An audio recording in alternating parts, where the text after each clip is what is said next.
You know, when I take a photo, I have the idea, I have the planning down.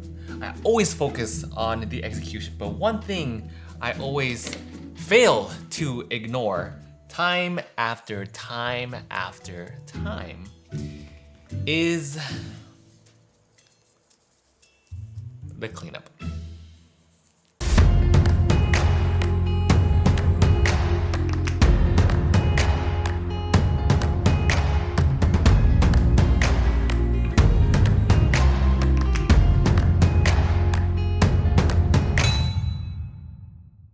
Hello all my favorite photographers and board gamers, how are you all doing? Welcome back to the channel, and guess what? The studio is finally done. So the studio tour is finally happening. It is going to be the next video from this channel. It's going to be the next cinematic from this channel. But today I am going to teach you my favorite photography technique of all time, and that is long exposure. This is the ultimate favorite, bestest technique that I absolutely love, and it's ultimately my go-to all time. Today, I'm gonna teach you exactly what long exposure is. I'm gonna break it down step by step, teach you how to use it on a camera, on a phone, and then I'm gonna show you how to use applications of this with this setup that you see here, as well as some advanced techniques towards the end as well, so stick around. First off, what is long exposure? So when you take a photo and click on the shutter button, boom, and it snaps the photo right then and there. But if you are new to photography, sometimes you might actually hit this style a little bit too far to the left. So therefore, your camera just goes blank for a second and you just see like a black screen for a few seconds. And then you wonder like, wait, hold on, did I just overheat the camera? But in actuality, what might have happened is that you might have turned this dial a little bit too far to the left. And typically, that adjusts your shutter speed. So put simply, long exposure means you are letting more light into the camera. And there are two main things that you really have to keep in mind when doing long exposure. First off is stability. You have to keep your camera still on a tripod or on a desk or whatever it may be, and you have to try your best not to move it around or even you move around and like shake anything at all. Because the second you introduce movement, you're gonna make your subject very jittery and it's gonna look shaky and not clear and in focus. Second factor, you have to control your light, which is why I typically do long exposure at night. You have to close all your windows, you have to close all your curtains. You wanna make sure you isolate as much light as possible. Computers, anything that radiates light at all, try your best to get rid of it. The more isolated your light is, then the cleaner your photo will be. Okay, so long exposure means we're letting in more light. We have to be stable and we have to eliminate all light sources. So now let's go to talk about camera settings. I did a full breakdown of it if you wanna see that up here, but here is basically what you wanna do. ISO, you wanna keep that at 100, as low as possible. Simple as that. ISO is how sensitive your camera is to light. Think of it as artificial lighting. Hence why we want to keep it low, because the more sensitive you make the camera, then the more noise you'll introduce as well. That's a very, very oversimplified explanation of what ISO is. But that's all we need to know for now. Next up is f-stop. Now f-stop is how blurry your background will be. The lower it is, then the more focus you'll have on your subject. And typically it's better to keep your f-stop as low as possible, just like ISO as well. The lower your f-stop, then the more blurrier your background will be. Now the lower your f-stop means you're letting in more light because your aperture is getting bigger and bigger. So start with your f-stop low, and if your lighting source is too bright and it overpowers your components, then raise your f-stop. Or if your components are bigger and you want more of it in focus, then definitely keep your f-stop a little bit higher and just slowly raise it as you go. You wanna keep going till you're happy with your photo. To break that down again, f-stop controls how blurry your background is and simultaneously how much light you're letting in. The lower your f-stop, the blurrier your background, and the brighter your image. The higher f-stop, the more in focus all of your components will be, and therefore the darker your image will be because you're actually closing your aperture. Okay, so we are keeping our ISO at 100. We're keeping our f-stop low, maybe at like f2.8. That's just the general average, and we adjust it and kind of just go accordingly from there. And now we adjust our final and most important setting, the one that literally defines long exposure, and that is your shutter speed. Now this dial right here is gonna control your shutter. When you move it to the right, your shutter will get faster and faster because it's closing.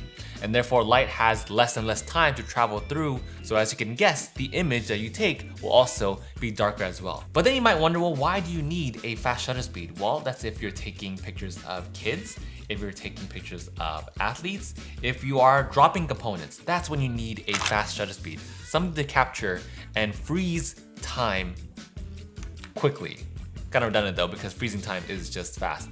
Now for long exposure, we are doing the complete opposite. We are making it super slow because typically we take photos around like 1 to 250th of a second. That's a rough average, but for long exposure, we want the exposure to be long, and 1 to 250th of a second is fast. We need to actually slow that down to like 5 seconds. I usually use around 2 to 5 seconds. This means that the camera, or more specifically the shutter blades, will remain open and let in as much light as possible for 5 seconds. That's why when you wave light around your subject during long exposure, you get these really dreamy light streaks that are just chef's kiss. Now as a sample setting that I typically use, I'll shoot with my new Canon R5. I've actually been shooting on this for quite some time now, for several months, but I am making the switch over to mirrorless. That will be a whole nother conversation, discussion, and video. I'm actually going to mirrorless entirely, video soon. But right now, my current setup is the Canon R5 paired with the 100mm macro f2.8. Camera settings, so ISO is, of course, at 100, f-stop is at 2.8, and shutter speed is at 5, like we mentioned earlier. Those are just very baseline, very general settings, just so you have like an idea about how to go about doing this camera setup. Now on a phone, all you need to do is actually just take a live photo. So you put your phone on a tripod or on a steady surface, maybe hanging against like a cup or something, and then you turn your live photos on, and then you just take a live photo with some light streaks just going at it. So I would just wave this around, take the photo, and take several of them.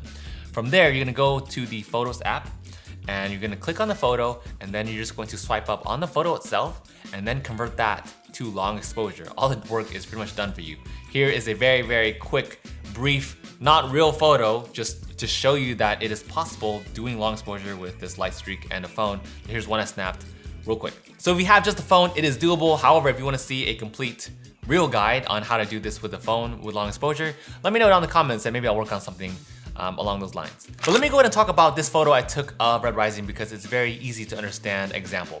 You want to pick a board game or product that makes sense with long exposure. This technique works really well with like futuristic games, games with like a space theme, fantasy themes, spell cards. Genres like that pair really well with long exposure. If you do long exposure with a game that doesn't match, it kind of offsets the whole vibe. Like if I were to wave lights around Brass Birmingham, which is a very rustic, more cobblestone feel of a game, it doesn't make as much sense as Marvel United or games where like the light will actually complement your subject. So always think about your intention. Does that technique match the game that you are filming, shooting, etc.?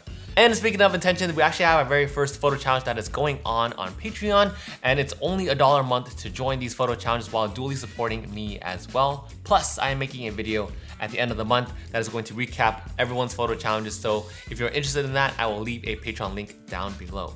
Okay, and lastly, let me go ahead and give you some general tips and applications about how to use long exposure. After you have picked the game, now it's a matter of, okay, how do I apply this technique? You need a light source. I love this light by Spiffy. This is the KU6 light. I'll link it down below as well, but this light is seriously amazing. It changes color, so once you turn it on, you can rotate through like a whole color spectrum. You can also change the intensity. You can change a ton of different RGB lights and all of that. On top of that, it folds, and we wonder why that is relevant. Well, you get a different shape for your long exposures when you are using a circular pattern. So it's not just for, cool and giggles. I don't know. it's useful. On top of that, this light is amazing for camping. So if you like that, trust me, just check out the link. But in all seriousness, this light is seriously the perfect board game light. I have nothing to complain about this yet. However, pretty much any light source works. You can turn your phone light on, you can use fairy lights, you can use a light bulb. If your light source has a dimmable option, that's usually a lot better because then it produces the best results when you can have it at like the lowest setting. That way you have more flexibility in post. But from there, you want to go ahead and experiment with different patterns. I love giving depth to photos, which is why I like to go, to and from the camera, or to go like behind components or under them or above them. For this helium token tray that I mentioned earlier, what I did was I just taped the metal wire or a metal wire and suspended it in the air. And then from there, I just took the Q6 Lite and just waved it around, curved it a little bit to give it some dimension, bring it towards the camera and really just experiment with it. That's it, you know the camera settings, hit your camera shutter button, wave your light around, get an amazing shot. Experiment with different light shapes, light colors, light sources, and different patterns. Now, to go back to what I was doing from the very beginning of this video. Currently, right now I have Sandman, the miniature, from the Sinister Six expansion in Marvel United.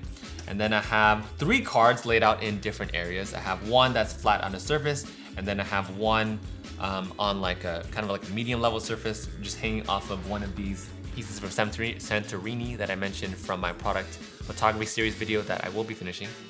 And I also have one that's a little bit more vertical. Reason why I have it laid out this way is because it looks like Sandman's kind of just, you know, evolving and kind of just leaning forward towards the frame. It looks more interesting than just putting 3 cards back to back. So that's why I have Sandman cards at different depths. And then I also have a bunch of sand on the table as well to help cover the white table. That way I don't have the same exact background every single time.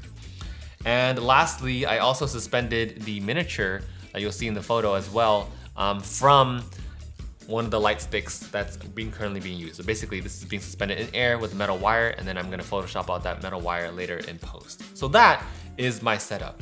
And in terms of what I'm doing for the long exposure, I have the Q6 Lite that I mentioned, and I'm gonna turn it to the orange setting.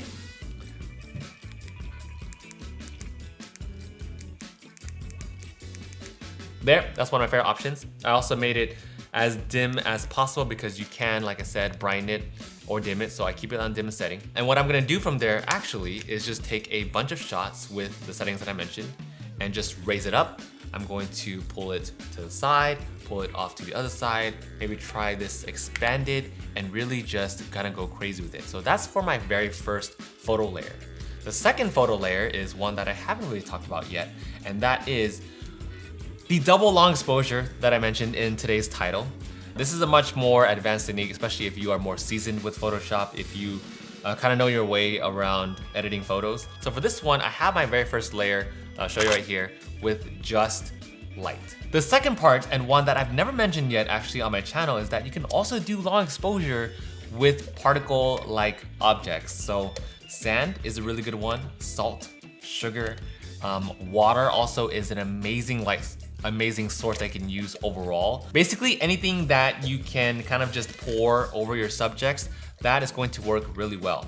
So since the first layer is going to be a light layer, the second layer is actually a sand layer. So I'm literally just going to be pouring sand, you know, behind the subject really quickly, and you know, in front of it, to the side, kind of just give it a little swirl.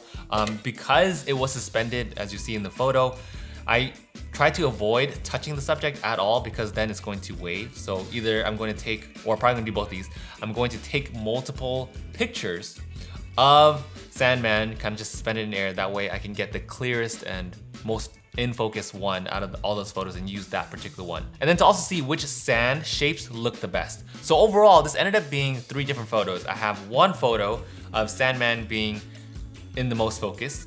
Second is the light source. And third is actually the sand layer. Combine all those things and you get an amazing double long exposure, ultimate, super powerful Super Saiyan photography technique. So that is my favorite photography technique of all time. I am expanding on it now and introducing double long exposure. Who knows, maybe I'll do some triple long exposure down the road, but there are so many things that you can do with this. There are so many ways you can manipulate this technique and just really use it to your advantage. Sky is literally the limit for long exposure. Anywho, I hope you all enjoyed this video. Hope you learned a thing or two. Tag me in all your photos. I would love to see them. Let me know down in the comments below if you have any questions. And with that, I will see you all in the studio tour.